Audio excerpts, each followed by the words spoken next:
जम्मू कश्मीर में एक लंबे अरसे बाद जम्मू कश्मीर की जनता को निर्वाचित सरकार मिलने जा रही है। जम्मू कश्मीर को अपना नुमाइंदा मिलने जा रहा है और इसीलिए जम्मू कश्मीर में और केंद्र शासित प्रदेश जम्मू कश्मीर में बतौर मुख्यमंत्री के पद पर उमर अब्दुल्ला काबिज होने वाले हैं और पार्टी की एक लंबी जद्दोजहद रही है। लेकिन सरकार गठन के साथ ही वो कौन से ऐसे काम हैं जो सबसे पहले नेशनल कॉन्फ्रेंस पार्टी करने वाली है, एनसी कांग्रेस के अलायंस में जनता के किन मसलों को लेकर एनसी जो है सबसे पहले हरकत में आएगी, उससे लेकर इस समय हम नेशनल कॉन्फ्रेंस जम्मू कार्यालय में मौजूद हैं। पार्टी के सीनियर लीडर हमारे साथ मौजूद हैं, शेख बशीर जी, जो समय समय पर अपनी बात को भी सामने पार्टी की तरफ से रखते हैं।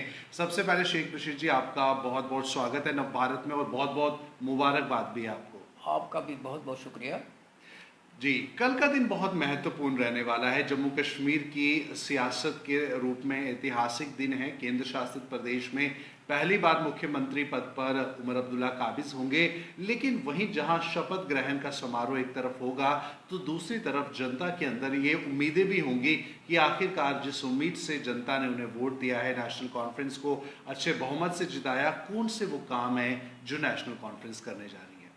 जी। आपके बहुत मुनासिब सवाल हैं कि 10 साल के बाद जम्मू कश्मीर के अंदर इलेक्शन हुए, लोगों ने अपने नुमाइंदे चुने।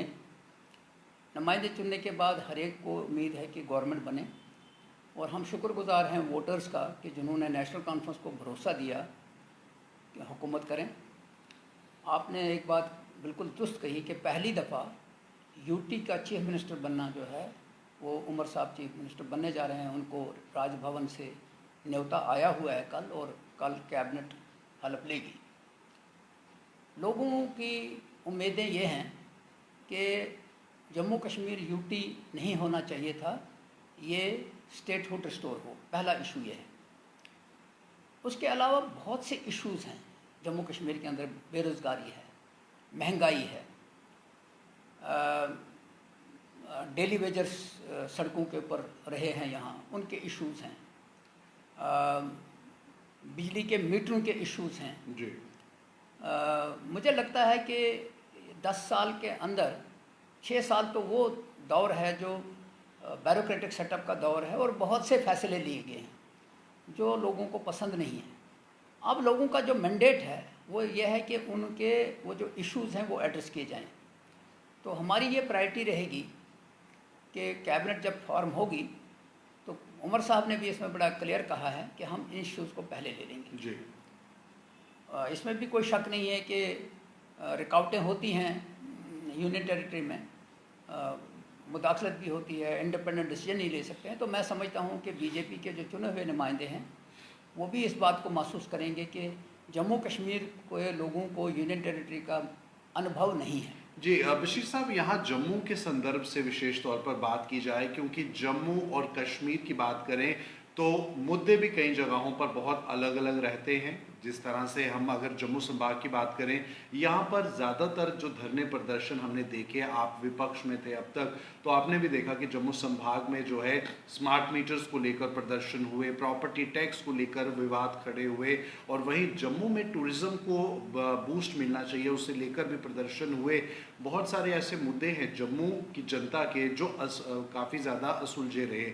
यानी कि इसे लेकर आपको क्या लगता है नेशनल कॉन्फ्रेंस किस तरह से कदम उठाएगी, क्योंकि सवाल भी खड़े हो रहे हैं कि कश्मीर सेंट्रिक पार्टीज जो बताया जाता है, कोट अनकोट अगर कहें, तो जम्मू की जनता जो है हमेशा से नज़रअंदाज होती है। आप इस बात को कैसे देखते हैं और कैसे इन मुद्दों को लेकर आप कार्रवाई करेंगे। मैं भी जम्मू से ही तल्लुक़ रखता हूँ। कुछ चीज़ें सिर्फ पॉलिटिकली कही जा रही हैं। मैं फ़ख्र के साथ कह सकता हूँ कि जम्मू के अंदर आज जो कुछ है उसमें नेशनल कॉन्फ्रेंस का ही रोल रहा है। 1975 से लेके आज तक नेशनल कॉन्फ्रेंस कभी पावर में रही, कभी पावर से बाहर रही, लेकिन जितने भी इंस्टीट्यूशंस बने हैं वो नेशनल कॉन्फ्रेंस के ज़माने के हैं। जम्मू के अंदर 5-6 पुल जो बने हैं उसमें नेशनल कॉन्फ्रेंस का ही रोल है। फ्लाईओवर बने हैं, बागे बहू बना, नेशनल कॉन्फ्रेंस के ज़माने में बना, सुरुईसर बना, क्या नाम, मानसर बना, पत्नी टॉप डेवलप हुआ। हाँ, हम ये कह सकते हैं कि सब कुछ नहीं हुआ, ये फेज्ड मैनर में होता है, आहिस्ता आहिस्ता चलता है। और 10 साल से तो यहाँ गवर्नमेंट जो थी वो तो इन्होंने दावा किया कि भाई हमने तो जम्मू कश्मीर नया बनाया, लेकिन हर एक आदमी जानता है कि नया तो कुछ चीज़ नहीं है, वही है। अब अगर दीवार बनी है उसको रंग रोगन करके उसको नया करो तो वो अच्छा नहीं है। वो चीज़ बनाओ जो अवेलेबल नहीं है, लोगों की रिक्वायरमेंट की है। फंड्स कितने हैं, कैसे हैं, किस तरह हैं, ये सारी चीज़ें जब कैबिनेट बैठेगी तो उनके सामने वो जो चीज़ें आएंगी कि 2014 में जो लास्ट कैबिनेट थी उसके पास जो फंड्स थे 7,800 करोड़ के लगभग थे। आज जम्मू कश्मीर के अंदर जो फंड्स हैं जो जम्मू और कश्मीर के लिए ही हैं वो 2,18,000 या 2,22,000 करोड़ के आसपास हैं। तो बहुत डिफरेंस है। लेकिन अब चूँकि लोगों का जो परसेप्शन है वो भी बदल गया है। लोगों का परसेप्शन डेवलपमेंट के मामले में डिफरेंट है।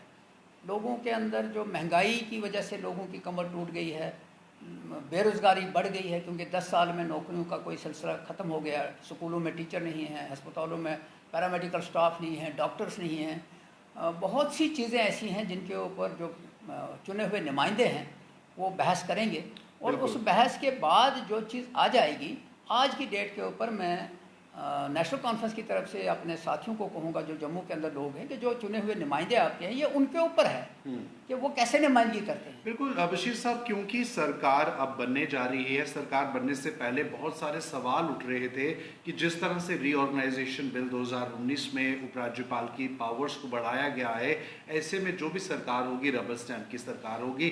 खुद उमर अब्दुल्ला साहब ने भी इसे लेकर बात कही थी, कई अन्य लीडर्स के भी अपने अपने बयान आए थे, पीडीपी से भी आए बयान। ऐसे में क्या लगता है आपको, जनता की आवाज़ जो नुमाइंदे असेंबली में उठाएंगे और एलजी के बीच में तालमेल जो है वो किस तरह से बरकरार रह पाएगा? एलजी साहब इस वक्त तक जो कर रहे थे वो ब्यूरोक्रेटिक सेटअप के सामने रख करके कर रहे थे। अब चूंकि पब्लिक के नुमाइंदों को कॉन्फिडेंस में लेना है, अगर एलजी साहब ब्यूरोक्रेटिक सेटअप को समझते हैं और पब्लिक के नुमाइंदों के दरमियान फ़र्क समझते हैं तो मुझे लगता है कि फिर कोई कन्फ्रंटेशन नहीं होगा। वो समझेंगे कि पब्लिक के नुमाइंदे बोल रहे हैं। आप हर एक की डिमांड पूरी नहीं कर सकते हैं, लेकिन जो जेन्युइन इश्यूज़ हैं उनको एड्रेस करना ज़रूरी है। तो एलजी साहब भी अगर उसी खिदमत के लिए आए हैं तो पब्लिक के रिप्रेजेंटेटिव भी उसी खिदमत के लिए चुने गए हैं, तो फिर कन्फ्रंटेशन की गुंजाइश नहीं है। इंडिया गठबंधन को किस तरह से देखते हैं, क्योंकि इस शपथ ग्रहण समारोह के साथ बहुत सारे सवाल उठ रहे हैं कि इंडिया गठबंधन का एकजुटता जो है वो कहीं ना कहीं इस समारोह में दिखेगी। बहुत सारे इंडिया गठबंधन से बड़े नाम, अखिलेश यादव से लेकर ममता बनर्जी तक, ये तमाम बड़े नाम इस समय उठ रहे हैं जिन्हें निमंत्रण न्योता भेजा गया है। क्या अब राष्ट्रीय स्तर पर इंडिया गठबंधन का जो एक झलक है वो अब जम्मू कश्मीर की राजनीति में भी देखने को मिलेगी? देखिए, इंडिया गठबंधन में जब इलेक्शन हुए तो आपने देखा होगा कि बीजेपी को क्लियर मैंडेट नहीं मिला। बीजेपी को सहारा लेना पड़ा नीतीश से बिहार से और आंध्र प्रदेश से, जो अदरवाइज आपस में चल नहीं पा रहे थे। तो पॉलिटिक्स में ऐसा होता है। इंडिया गठबंधन ने ये साबित कर दिया कि इकट्ठे होके अपोजिशन अच्छा लगता है।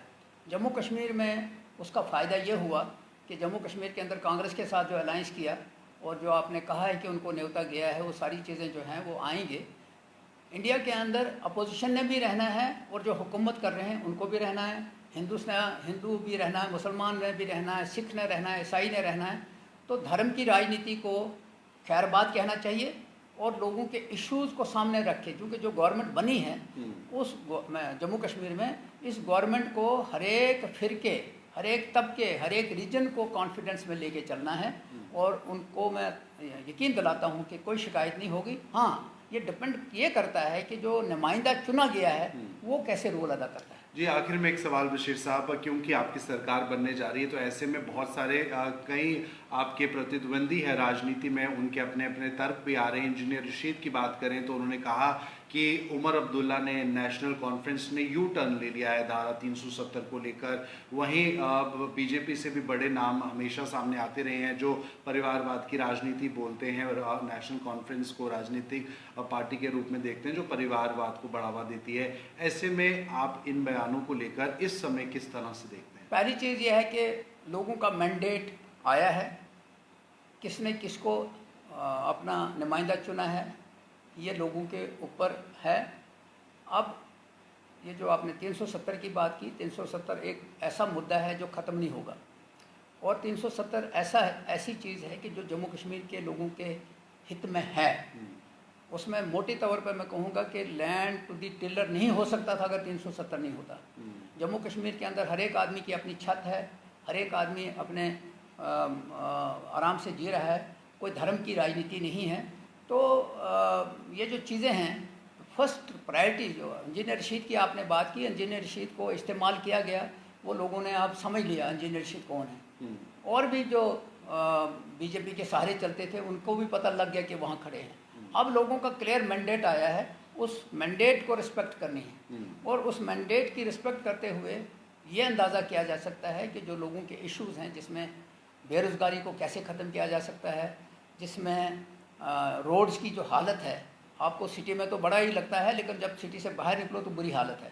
तो मैं समझता हूँ कि पब्लिक रिप्रेजेंटेटिव उस चीज़ को सामने लाएंगे, इनके प्रोग्राम बनेंगे तो आने वाले दिनों में आहिस्ता आहिस्ता आपको एक बहुत बड़ी तब्दीली नज़र आएगी और कोई ऐसी चीज़ नज़र नहीं आएगी। क्योंकि ये जो मैंडेट मिला है ये सेकुलरिज्म को मजबूत करने के लिए, ये जो मैंडेट मिला है डेमोक्रेसी को मजबूत बनाने के लिए मिला है, तो इसलिए हमें उम्मीद है कि हम अच्छे चलेंगे। बिल्कुल। तो दर्शकों, साफ तौर पर जम्मू कश्मीर की जनता को भी यही उम्मीद है कि जिस भाव से उन्होंने नेशनल कॉन्फ्रेंस को भारी वोट देकर जिताया है और जिस भाव से वो उम्मीद कर रहे हैं कि जम्मू कश्मीर में जो नई सरकार बनेगी वो उनके मसले मसाइल हल करेगी, तो उनके ये उम्मीदें जो हैं वो जल्द से जल्द पूरी हों। और किस तरह से अब नई सरकार और उपराज्यपाल के बीच में जो बैलेंस है वो रहता है या नहीं रहता, ये तो वक्त ही बताएगा। लेकिन फिलहाल कल जम्मू कश्मीर का जो सूर्योदय होगा वो एक नए इतिहास, एक नए भाव के साथ होगा जिसमें जम्मू कश्मीर की आवाम तरक्की चाहती है। फिलहाल ये थी खास बातचीत। आप इंटरव्यू को लेकर अपनी राय जरूर कमेंट बॉक्स में साझा कीजिए। मुझे दीजिए इजाज़त। नमस्कार। Thank you.